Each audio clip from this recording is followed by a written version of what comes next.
पत्नी ने अपने पति की लंबे उम्र के लिए कड़वा चौथ का पूजा किया, लेकिन 9:30 रात को, जिस समय उसके 4 साल की बेटी और महज 5 महीने का बेटा कमरे में सो रहे थे, वहीं दूसरी तरफ एक कॉल पे एक प्रेमिका उस हस्बैंड को भड़का रही थी कि तुम अपने पत्नी को अभी तक नहीं मार पाए, उसे बालकनी से नीचे धक्का दे दो, गिराकर मार दो।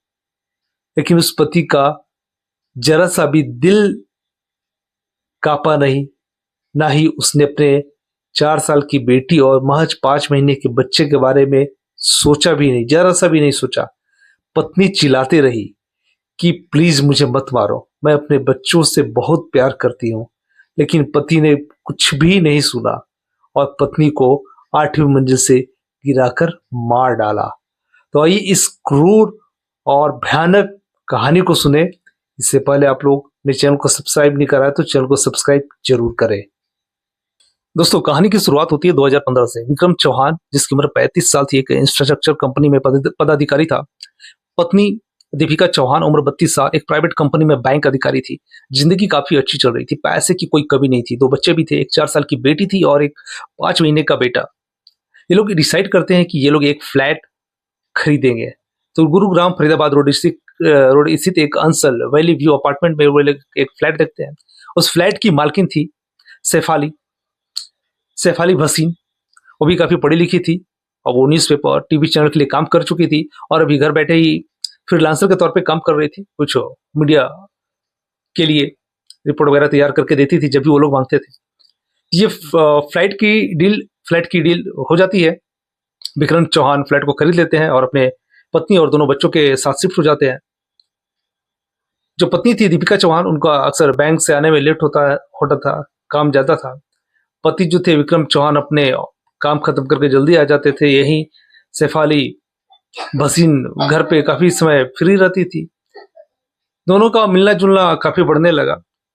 दोनों अपार्टमेंट में ही जो सोसाइटी था, उस सोसाइटी में अपने बच्चों को पार्क में लेके आते थे।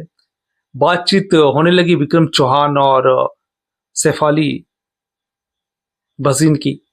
अब ये बातचीत जो है कि धीरे धीरे प्यार में बदल जाता है और 2018 का समय आ जाता है। सैफाली जो थी अक्सर विक्रम चौहान के घर आना जाना करती थी। पत्नी दीपिका चौहान को ये बिल्कुल अच्छा नहीं लगता था, वो मना भी करती थी। लेकिन 2018 आते आते बात बहुत आगे बढ़ चुकी थी। एक रिपोर्ट में तो ये भी दावा किया गया था कि दोनों को फिजिकल रिलेशन बनाने की इतनी हसरत थी कि उन्होंने लगभग 30 दिन में 300 बार फिजिकल रिलेशन बनाया। ऐसे मामलों में यह अवैध संबंध ही जो होते हैं कत्ल का कारण। खैर, हम लोग आगे कहानी की और बढ़ते हैं। तो जब इनका प्यार अपने चरम पे पहुंच जाता है तो दोनों डिसाइड करते हैं कि दोनों अपने पार्टनर से डिवोर्स लेंगे और वो लोग एक हो जाएंगे। सैफाली अपने पति को मना लेती है, लेकिन जो विक्रम चौहान की पत्नी थी दीपिका चौहान, वो बिल्कुल नहीं मानती है किसी कीमत पे। वो बोलती है कि हमारे 2 छोटे छोटे बच्चे हैं, उनका भविष्य खराब हो जाएगा। और इन सब चीजों के कारण घर में काफी लड़ाइयां भी होती थी। तो दीपिका चौहान समझाती थी, लेकिन अब बहुत देर हो चुका था। विक्रम चौहान को सिर्फ सैफाली भसीन चाहिए थी, किसी भी कीमत पे। अब 2018 का ही समय आ जाता है। तो विक्रम चौहान और सैफाली भसीन लेह लद्दाख का प्रोग्राम बनाते हैं और वहां पे ही वो लोग दीपिका को रास्ते से हटाने का प्लान बना लेते हैं।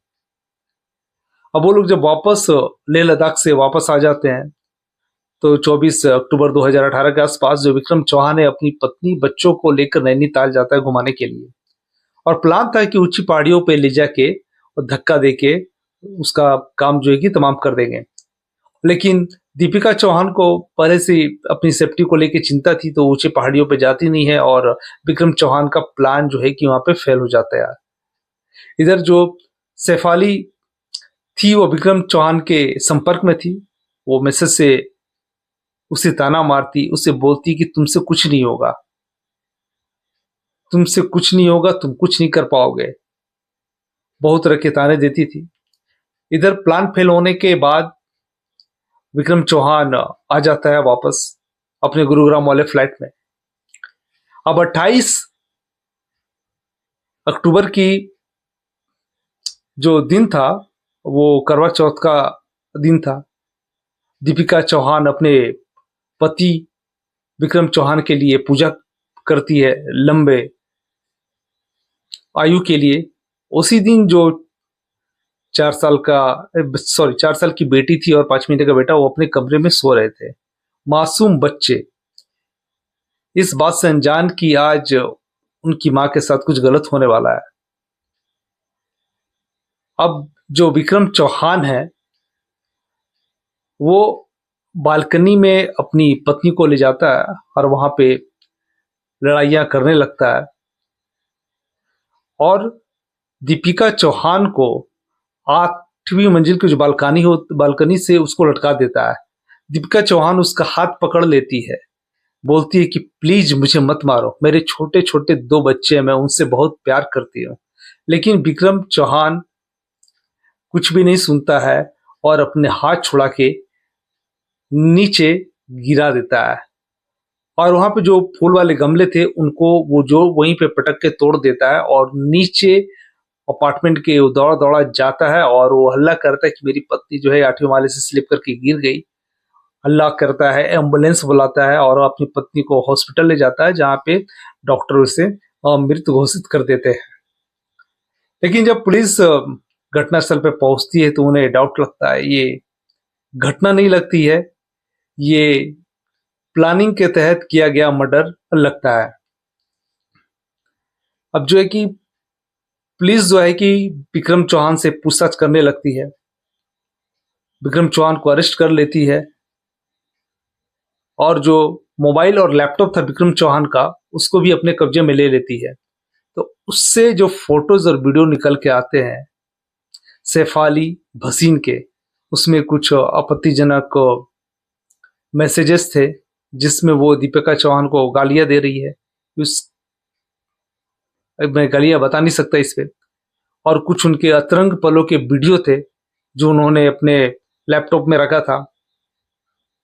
उधर पुलिस दूसरी तरफ जो है कि सैफाली भसीन को भी अरेस्ट कर लेती है और इधर जब पुलिस सख्ती से पूछताछ करती है विक्रम चौहान से तो वो एक्सेप्ट कर लेता है और पुलिस को ये सारी बातें बताता है। पुलिस इन सब मामले में बयान को दर्ज कर लेती है और पुलिस को एक ये भी सबूत मिलता है कि जब बालकनी से विक्रम चौहान अपनी पत्नी को नीचे गिरा रहा था तो उसके नाखून, दीपिका चौहान के नाखून जो है कि खरोच पड़ गए थे विक्रम चौहान के। तो उसका भी सैंपल लेके जब लैब टेस्ट हुआ तो पता चल गया कि जो नाखून के निशान थे, जो अंश थे, वो दीपिका चौहान के थे। इससे पता चलता है कि दोनों के बीच नोकझोंक हुआ था और विक्रम चौहान ने ही अपनी पत्नी को ऊपर से धक्का देके मौत के घाट सुला दिया। तो एक गलत, हालांकि इस कहानी में ये भी ट्विस्ट था कि जो ये सारी चीज जो करवा चौथ के दिन जो विक्रम चौहान के माता पिता आए थे उन्होंने काफी समझाया था विक्रम चौहान को, क्योंकि पत्नी दीपिका चौहान पहले से समझा चुकी थी कि देखिए आपका बेटा, मेरे पति ऐसे कर रहे हैं, 2 छोटे छोटे बच्चे हैं, इन बच्चों का कैरियर खत्म हो जाएगा, खराब हो जाएगा। लेकिन तब तक विक्रम चौहान और आग बबूला हो गया है। जैसे ही 9:30 बजे माता पिता फ्लैट से गए, विक्रम चौहान ने इस काम को अंजाम दे दिया। लेकिन एक गलती की वजह से कितनी जिंदगियां उजड़ गई। सैफाली भसीन वो भी जेल गई, दीपिका चौहान बेचारी इस दुनिया से चली गई। उन छोटे छोटे मासूम बच्चों का क्या दोष, अब उन बच्चों को कौन देखेगा।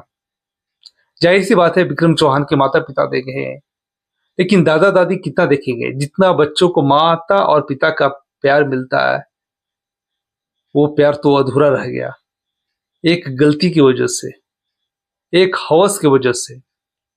ये एक अट्रैक्शन होता है जो हर पुरुष को एक महिला से दूसरी महिला, तीसरी महिला, या फिर कोई महिलाओं को दूसरे पुरुष, तीसरे पुरुष, सबसे अट्रैक्शन होता है।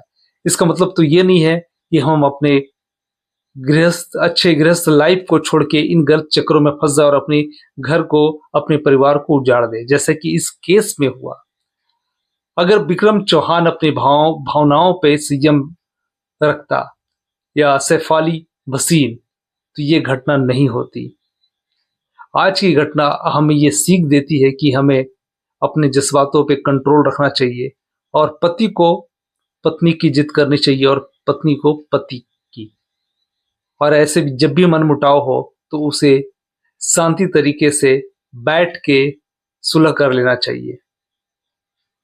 सबसे दिक्कत की बात है कि उन छोटे छोटे बच्चों का क्या होगा। चलिए इस कहानी को आज हम यही खत्म करते हैं। चैनल को सब्सक्राइब करना, वीडियो को लाइक करना बिल्कुल भी ना भूलें। फिर मिलते हैं आपसे अगले वीडियो में।